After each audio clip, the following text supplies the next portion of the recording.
Днес ще представим още един проект на падащо легло с канапе.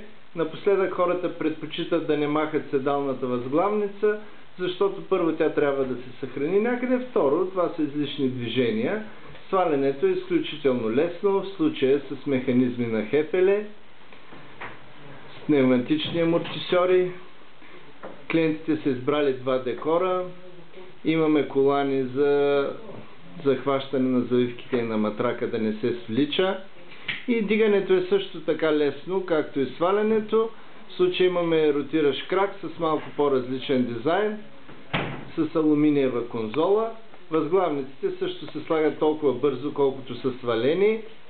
Отстрани те са предпочели гардеробче с ракла, защото отстрани ще се добави лежанка и тая ракла ще остане зад възглавницата на лежанката. Двата цвята се съчетават много приятно, те са ги избрали и мисля, че изборът е много добър. Благодаря за гледането.